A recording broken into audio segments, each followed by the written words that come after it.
Well, I think I cannot tell you about my university experience without telling you how I even got to school. But how did you get to school? The judge now ordered the arrest of my dad and myself. Wow. The following day, my father was brought before the judge and said, and the judge said, "Why didn't you allow your son to come back to school?" He said, "Mr. Principal," he said, "I decided to call you for an interview because you passed your English paper extremely well, Wow. but failed your maths." That was like me too. So he said, "I want to offer you an admission, but on one condition." I said, "Which condition?" He said, "Provided that you will also be good at maths, just as you are good in English." I said, "Okay, I promise." So I was admitted. Every time he marked my own, I would fail. So, but the day we were to write physics exam, it disappeared into the bush. There is something sacred about hearing the story behind your own story. I sat down with a man whose dream gave birth to the very university that shaped my mind, my voice, and my future. His Excellency Alhaji Atiku Abubakar. We spoke about the early days, the quiet struggles, and the enduring faith it takes to build something meant to outlive you. What began as a vision in Yola has become a community of thinkers, leaders, and storytellers. This conversation is my attempt to say thank you and to pass the torch forward. Your Excellency, it's an honor to have you for this legacy conversation. One that bridges generations of AU students with you, the man that brought into being. Before we start this, I would like to know about your university experience and how you shaped you to believing that education will transform this nation. Can you tell us more about your university experience? Well, I think I cannot tell you about my university experience without telling you how I even got to school. But how did you get to school? Well, in the days I went to school, students were literally forced to be enrolled into schools. And that was before independence. And being an only child of my parents, my father in particular didn't want me to go to school because I was his only son, and all what he looked forward was to train me in Islamic education and then go into trading, which he was doing. And when the time came for me to go to school and they were enrolling students, he tried to make sure that I was not enrolled into school. So he took me across to Cameroon. Have you ever been to Jada? No, I haven't. Jada is not far from Cameroon, maybe about 25, 26 miles. So he took me into Cameroon. On getting into Cameroon, he also found that they were enrolling students into primary schools. So he brought me back to Jada and then took me to my grandmother's house and directed my grandmother to hide me. Wow. So, and then went back to the village.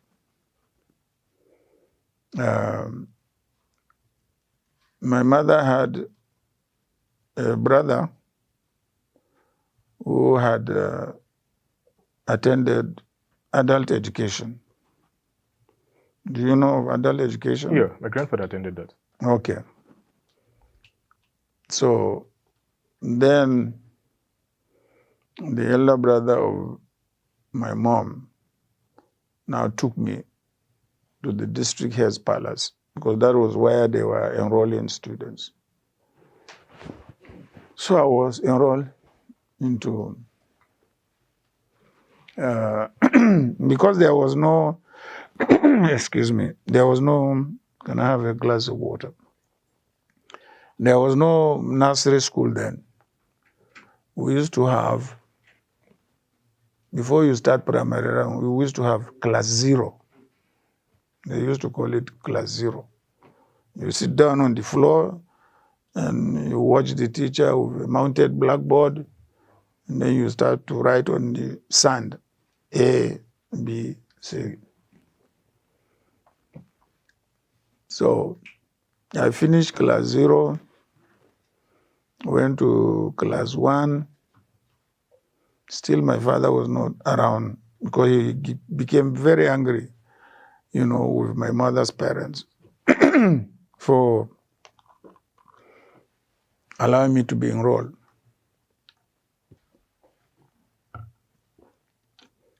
So when I got to primary 2, they said, okay, you can go and see your dad in the village. So I went to spend time with him.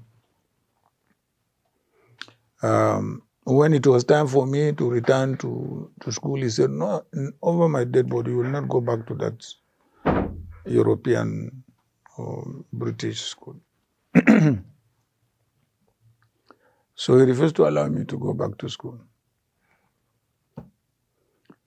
And then the school resumed, and I was nowhere to be seen. So the headmaster now went and reported to the district head. And the district head go and report to the judge. So they went and reported to the judge. And the judge now ordered the arrest of my dad and myself. Wow. How did you feel when that happened? Well, I didn't know anything about it. All what I know, one day we saw a dogari. Do you know what a dogari means? These people who read, who accompany emirs and chiefs. I have to accompany me. So we saw a dogari. He came to the village. He went to the village head and said, look, I have a warrant of arrest of Malam Abubakar and his son. That time it wasn't paper. It was just a piece of wood like this. A chalk? No, wood. Just, yes, a piece of wood like a stick. That is the warrant of arrest. So they handed over warrant of arrest to the village head, who now summoned my father and myself and said, okay, we should follow the court bailiff, if you like. So we trekked, we followed him. We came and reported to the local judge, who now directed that my father be detained in the prison yard and I should go back to school. So I went to my grandma's house, and from there I went back to school. The following day, my father was brought before the judge and the judge said, why didn't you allow your son to come back to school? He said, I didn't want my son to go back to school, no. I said, okay, you are fined 10 shillings. 10 shillings then was a lot of money. He said he didn't have money.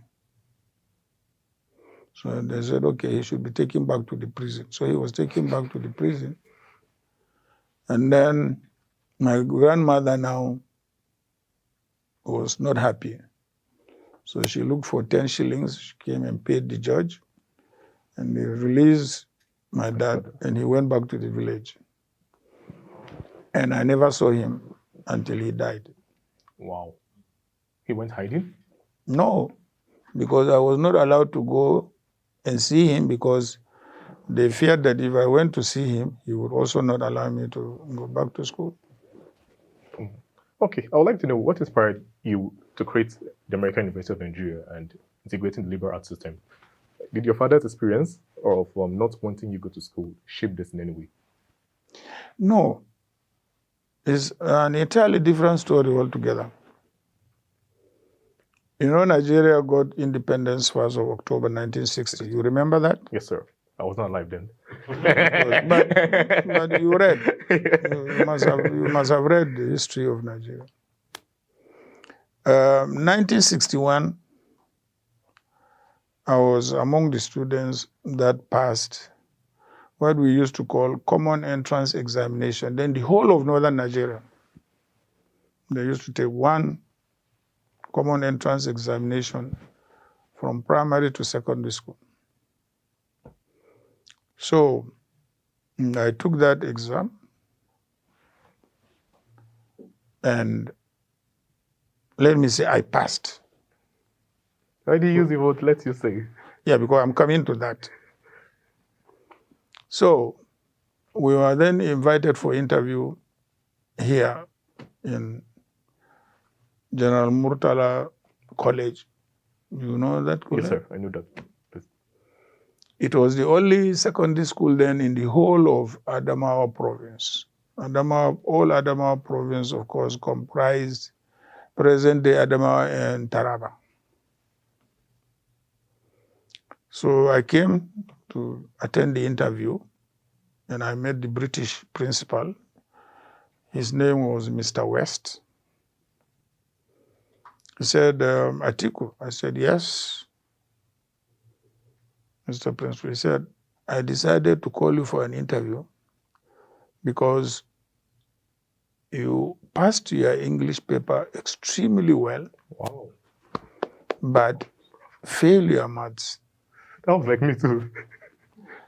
So he said, I want to offer you an admission, but on one condition. I said, which condition? He said, provided that you will also be good at maths, just as you are good in English. I said, okay, I promise. So I was admitted. Wow. Mr. West. In 1961. Now, because he was the maths teacher or master. Mr. West too? Yes, Mr. West. So he now created a period called principal. In a week, there is one period, he calls it principal. Nothing there. So on that day, he will come and give you papers, plain papers. He will say, okay, mental 1 to 20. He will say, okay, what is 2% of 10? What is point this? What is point that? And then that is his period. So after 1 to 20, he will collect his papers, go and mark them. Every time he marked my own, I would fail. I didn't expect to hear that. I've noticed most people who watch my videos are not subscribed to this channel. Subscribe so we can grow this tribe together. So, but that was 1961. A year after Nigeria gained independence. Yes. What happened? All the British teachers now started leaving Nigeria, particularly northern Nigeria, which was very backward in education, Western education. So, and then suddenly we were left with only 2 Nigerian graduate teachers. No, in fact, one. One, Mr. Iyoka, was a thief man. And then one, Mr. Olanion, who had just finished his HSC, higher school certificate, after secondary school we used to have. Mr. West already went. He already gone to. He's already gone. Then they were the only 2 left. So the rest of the British teachers had departed. Then suddenly we had an influx of about 8 or 9 American Peace Corps who came and replaced the British teachers, and also a few Indians and Pakistanis. And these were the people who took us through our secondary school until we passed out in 1965. And I passed my WAEC. And you passed your maths? No, let me tell you how I treated maths. Mr. West had gone. So the period principal had also disappeared. So we came to now prepare for WAEC.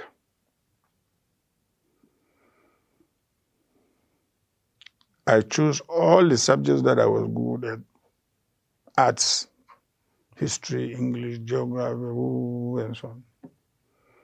So I had this teacher who was a physics teacher. He insisted I should take physics. I think his name was Mr. Kitley. It's impressive how you remember all your instructors' names. Yeah. I told Mr. Kitley, I said, yes, I sat down for your mock, but if you can go through my answers, you find that I answered all the theory questions, but I couldn't answer The objectives. Because I don't know, if you know, in physics you have the theory, you have the practice. When you answer the theory, they will give you a practical question, and that practical question is mathematics, pure and simple. He said, hey, but you have done very well. You scored up to about 40%. I said, 40%, I will not pass WASC. That's WAEC. He said, no, I must take physics. So, okay, if you insist I must take, you can enter me. But I know how to deal with you. So,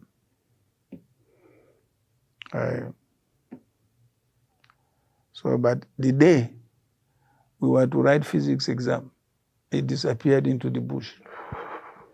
Who disappeared? Me. Your instructor did not look for you? They looked for me, but they couldn't find me. I was inside the bush.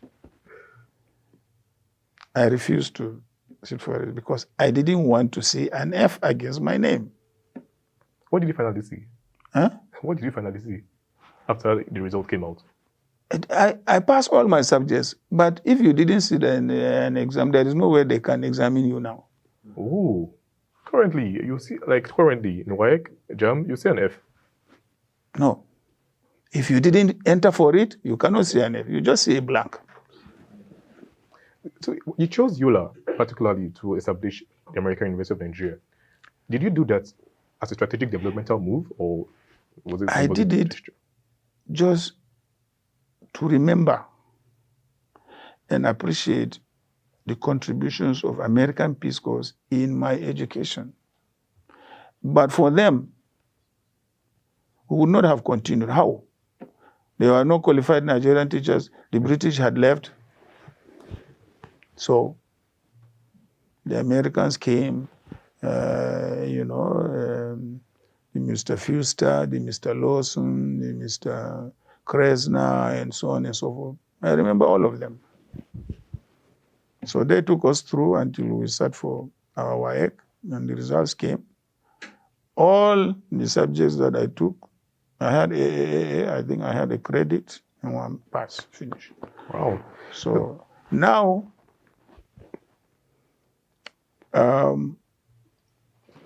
coming to why I set up the American University,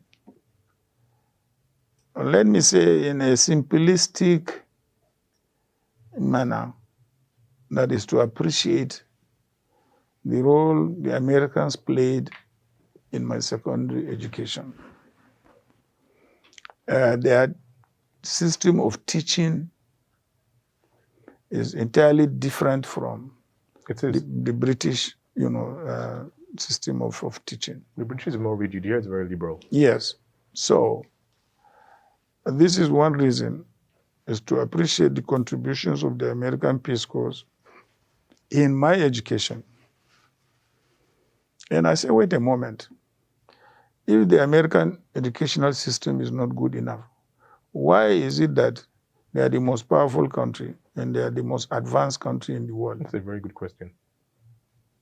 So I said, there must be something excellent or good in that educational system.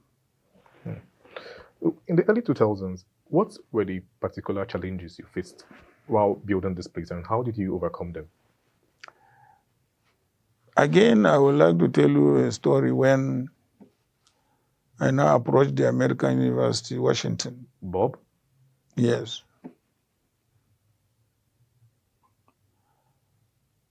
I just somehow managed to convince them to come. And he came with Bob Pastor and Dean Goodman and others. They came. So they wanted to see the university. Of course, I had only the secondary school then. They said, where is the university? I said, the opposite side. It was just bush forest. I said, Atiku, how can this be? I said, yes, yeah, Bob. Anyway, they had faith and confidence in my ability and capacity. So we signed an MOU. And then we deployed contractors to start. And this was how I came about setting up this university. I'm curious to know how you got the individuals and the group of people who developed each individual department, from the PR to the School of Law to the... How did you pick these people? No, I didn't pick them. Actually, the management was with the American University of Washington. They picked the individuals, some from their staff or former staff, and so on and so forth, and hired them to come and set up the university. Let me give you an instance. I think it was the Dean of the School of Arts and Science, Dean Smith. He was the first dean, an American. But his wife was also a professor. So when we interviewed them, the wife was a great swimmer. She said she would not come to Yola unless there is a swimming pool. Again, I instructed Julius Baja to build the club. Overnight, they were building day and night. That was the clubhouse? The clubhouse, yes. So the first was the swimming pool and the clubhouse. So only to attract both Mr. and Mrs. Smith to agree to come to Yola. Okay. Was there ever a moment when you felt that AUN might fail? No, there was never. There was never a time I felt it would fail at all. I was optimistic. I mean, if Nigerians could send, their sons and daughters to all the way to America, to acquire an American education, why would they not come, to AUN? Over the years, AUN has been home to students, lots of students, who actually want to go out there and do beautiful things in the globe. There are lots of our students in tech, some in nursing. And then, personally too, I try to highlight the beautiful things we're doing here through documentaries I shoot, the podcasts I make, even the HS banquet yesterday. And I want to also talk about how, when we leave here, what role can we contribute to propagating all of these we've experienced here to the broader world? How can we tell people about the school? And well, the only way you can tell people is telling, your life stories. Your life stories will not be complete without AUN. Whatever you may be, whatever position you may hold, wherever you may be in this world. I remember, I think the first set to pass out, I think there were some 2 sisters passed out with flying colors here, who were given admission in South Korea. They went there, did their masters, did their PhD. They are still there. They have even become South Koreans. yeah, So I think you have, fantastic stories to tell about this place. yeah. Now, our alums that are graduating, those who are in the tech, is to say, in your establishments, are there places for them to actually come work when they're done? Why not? I thought of making sure that we train entrepreneurs, not necessarily just this thing. So that was why I insisted on the introduction of entrepreneurship in all courses. Yeah, Institute. Yeah. I had to hire a specialist professor, Dean Hussein, whom I located somewhere in California. He was the pioneer dean of the School of Business and Entrepreneurship. And we even provided seed money for students on campus, to do business, entrepreneurship, and so on. And he also went into town to train these shop owners you see all over then on how, their businesses can be run efficiently and profitably. So he did a lot of work. He finished his first term, and I think we brought him back again. And then, of course, he left. So that's why we introduced entrepreneurship. Okay, now let me finalize with the alumni, because lots of us are leaving very soon, and they want a way where we can go to their workplaces, these alums, interview them, have them tell stories about AUN, as well as train some alums to be media professionals, embedding the legacy that AUN has built in us: truth, honesty, service, where they are, right? Shooting these videos, these documentaries, these films would help to tell the story about our university. And also, about your legacy, there are some things I'm sure that you want to tell the younger generation through our platforms, TikTok, Facebook, Instagram, etc. And we could work with you to bring that to life. So where do you feel we can come in, and how do you think we can come in? Because these are things that I know the Gen Z population is the biggest in Nigeria we have now. Where do we think we can come in? Because we actually want to help do that, because this school has really helped us. Yeah, well, how I think you can be helpful to yourselves and also to the school is by telling your own stories yourselves. And to you too. Yes. That's that I believe is going to be more impactful. Okay. I hear it from the horse's mouth. Yeah, because about 3 weeks ago, my sister Adana Madueke, she's her creator, and she has about 1.5 million followers. And she came here to AUN to teach young girls why they should embody confidence in their natural hair, right? And then when she uploads this to her big platform, the news of AUN will go viral. Of course. And we want to do that more and more on the strategically, create a way where we constantly put out lots of content to huge audiences. Yes. And as well as your message, because I'm sure you want young people to know why you do what you do, right? So how can we bridge her and the school's legacy and all it's doing globally? Because we want to actually come in and spread this message. Well, I think the only way you can do it is to make sure that you create an avenue where these stories are told over and over again.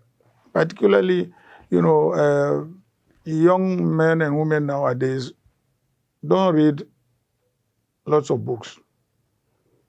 They tend to put more emphasis on social media.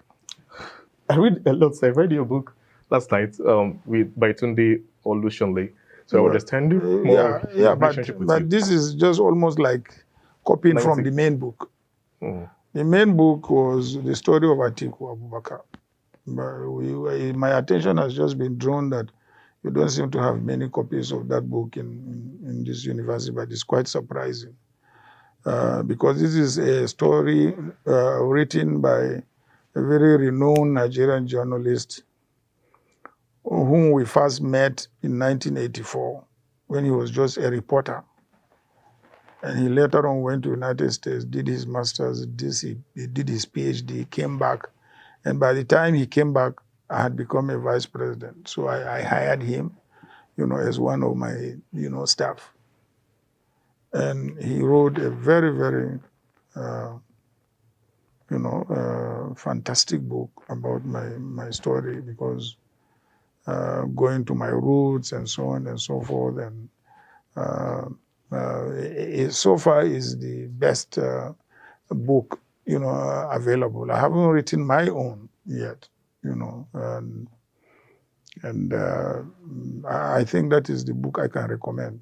Okay, we'll get to read it. Yeah. But then, would you support initiatives that enables us to do that in a more, to empower us to do this in a more structured way? Because there'll be a lot of logistics involved in this. And we want a situation where ambassador programs can be created for alumni, as well as programs, basically, that will enable us that are graduating, especially the media students, to go there in their offices and film them so they can tell. So would you support such initiatives? And connecting the current graduates to the alumni network, we need a bridge between them and us and how to propagate this message. So how would you come in logistically?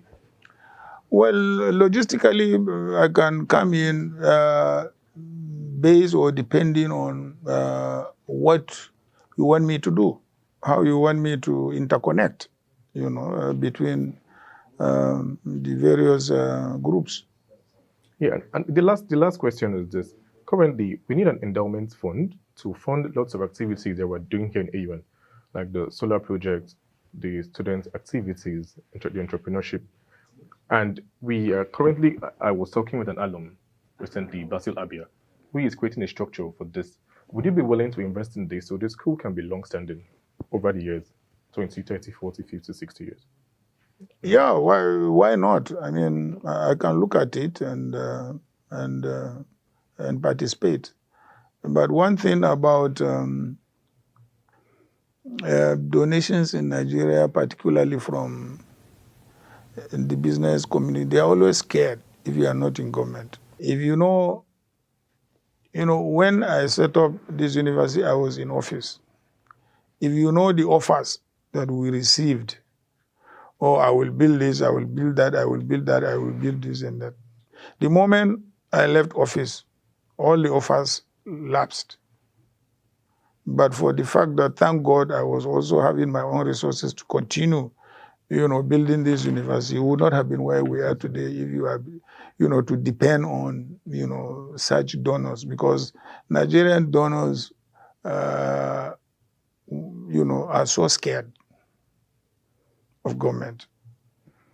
So is there any alumni that you look at and say, aha, this is why I created this university? Is there any name you can mention and what they're doing? So many I met, I was just telling, the one that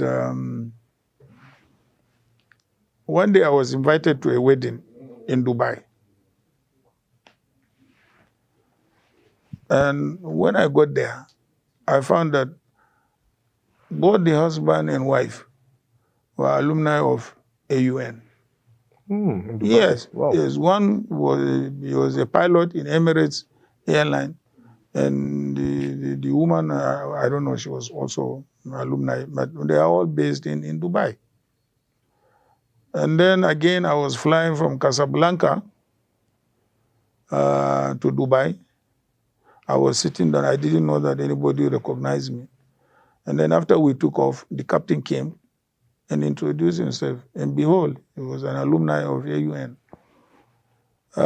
So there are quite a number of you guys, all over the place. So do you see AUN as your most enduring legacy beyond all you do in politics, national service? Definitely. Yeah, because, there is nothing as enduring as education. Nothing. No matter how much wealth or money you leave behind, it's rubbish, but not education. Thank you so much, sir, for doing this with me. Yeah. I'm sure we can come in to help spread the AUN message to the broader audience, because this has helped us to be very liberal in our thoughts and how we approach things. Definitely, yes. Really appreciate. So to end this, basically, I have a letter I wrote, basically kind of stating what we can help you do, me and my media friends, in promoting AUN and all you have in mind to the younger audience, because this is very important and this is where we would like to come in. We have the power, we have the networks. Yeah, for sure. I mean, it is about you and it is about your future. I used to tell my children that me, I have lived my life. Yes, after all, I loved my father was 40 years old when he died. So, I mean, So, and I'm 70 something, 78 now. So, what am I looking for? Excellency, thank you so much for doing this. This is Thank not you. just an interview. This is a living legacy for our university, the Yeah. UN, and really appreciate you honoring this. And then I'll leave this with you and then have a photo shoot with the crew. Thank you so much. Thank you very much.